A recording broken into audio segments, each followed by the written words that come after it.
안녕하세요. 투더리군 TV입니다. 오늘은 아주 간단한 질문 하나로 시작해 볼게요. 깻잎은 허브일까요? 아닐까요? 아마 대부분의 분들이 허브라는 단어를 들으면 바질이나 로즈마리, 타임 같은 서양 재료를 먼저 떠올리실 거예요. 깻잎이나 미나리가 허브라고 하면 왠지 낯설게 느껴지죠. 그런데 오늘 이 영상을 다 보고 나면 깻잎처럼 익숙한 반찬 재료도 사실 허브잎 사용 기준에 딱 부합하는 재료라는 걸 알게 되실 거예요. 허브라는 단어는 라틴어 헤르바에서 왔어요. 헤르바는 그냥 풀이라는 뜻이에요. 허브는 보통 식물의 잎, 어린 줄기, 꽃 등 향이 나는 부위를 식용이나 약용, 향미용으로 쓰는 재료를 말해요.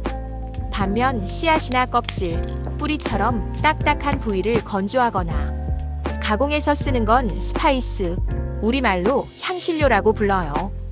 식물의 어느 부위를 어떻게 쓰느냐에 따라 허브와 스파이스로 나뉘는 거예요. 다만 이 경계가 항상 딱 떨어지는 건 아니에요. 같은 식물에서 어떤 부위는 허브가 되고 또 다른 부위는 스파이스가 되는 경우도 있거든요. 바로 쌀국수에 올라오는 그 고수예요. 고수의 잎과 줄기는 허브예요. 그런데 고수의 씨앗을 말려서 빻으면 스파이스가 됩니다. 같은 식물인데 어느 부위를 쓰느냐에 따라 분류 자체가 달라지는 거죠. 그런데 이름까지 달라져요. 미국 영어에서는 고수잎을 실란트로, 씨앗을 코리앤더라고 구분해 부르는 경우가 많아요. 실란트로는 스페인어 단어예요.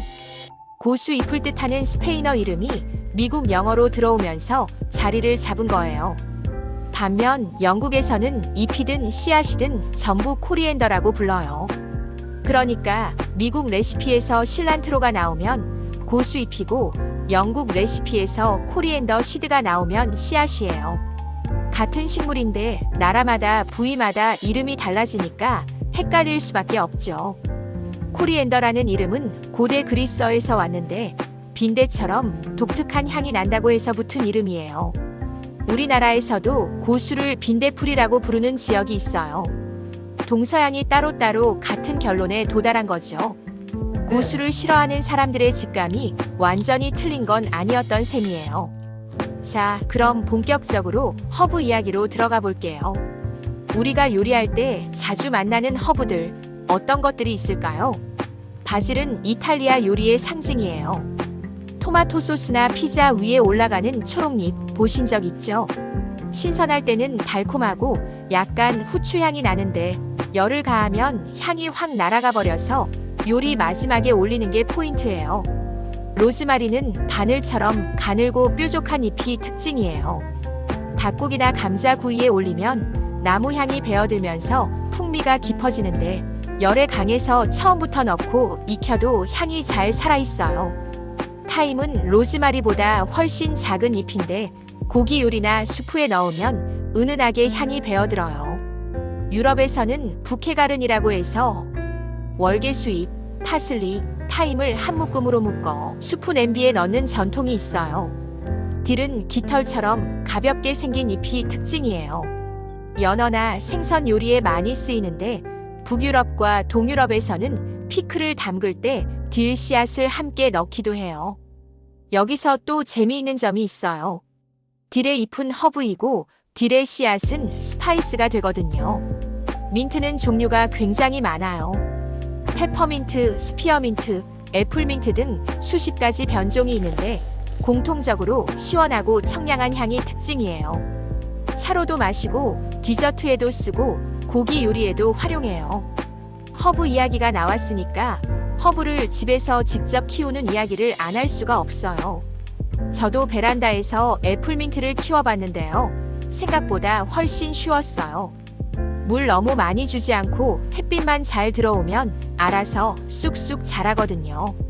요리할 때 잎사귀 몇 장만 살짝 따서 홍차 한 잔에 넣거나 고기 요리 마무리에 올리면 향이 확 살아나요. 그리고 베란다에 화분 하나만 놔둬도 바람 불 때마다 민트 향이 은은하게 퍼지는데 이게 생각보다 기분이 많이 좋아져요. 사실 베란다 텃밭에서 허브를 직접 키워서 요리에 바로 쓰는 방식이 바로 허브의 원래 사용법에 가장 가까워요. 고대 로마인들도 집 마당 한쪽에 허브를 키워서 요리와 약용으로 함께 썼거든요. 처음 도전하기 좋은 허브로는 민트 계열, 바질, 로즈마리를 추천드려요. 특히 민트는 생명력이 강해서 오히려 너무 잘 자라는 게 문제일 정도예요. 화분에 키우면 뿌리 번짐도 막을 수 있고 관리도 훨씬 수월해요. 자, 그럼 이제 한국 허브 이야기로 넘어가 볼게요.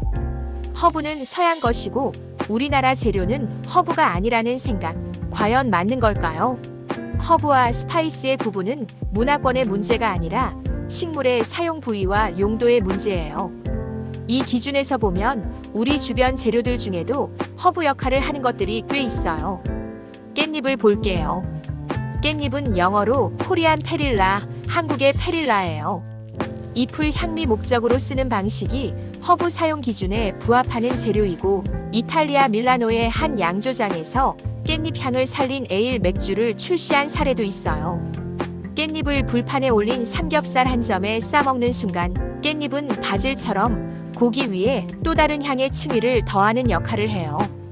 재료는 다르지만 음식 안에서 하는 일은 놀랍도록 닮아 있어요. 미나리도 있어요.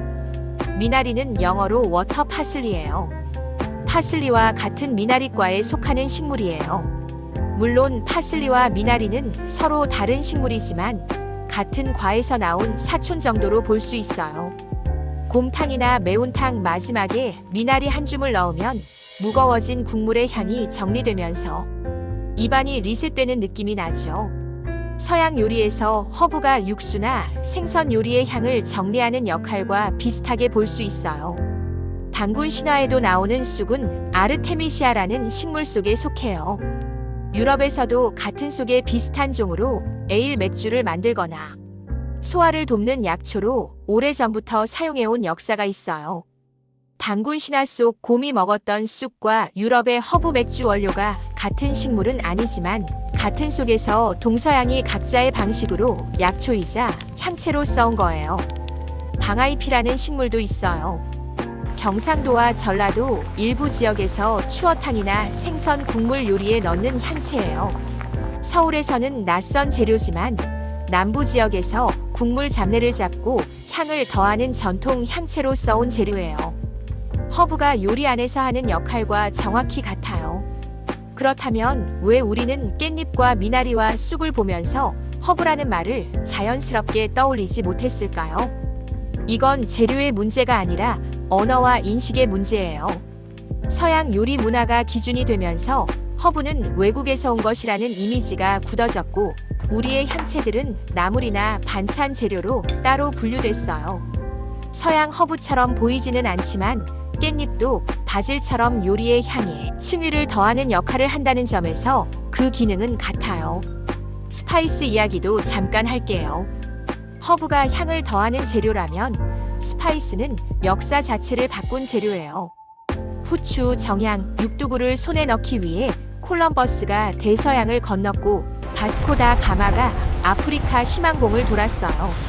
스파이스가 세계 지도를 어떻게 바꿨는지는 투더리 군 TV 향신료 전쟁편에 자세히 다뤄놨으니까 오늘은 이 정도로만 할게요.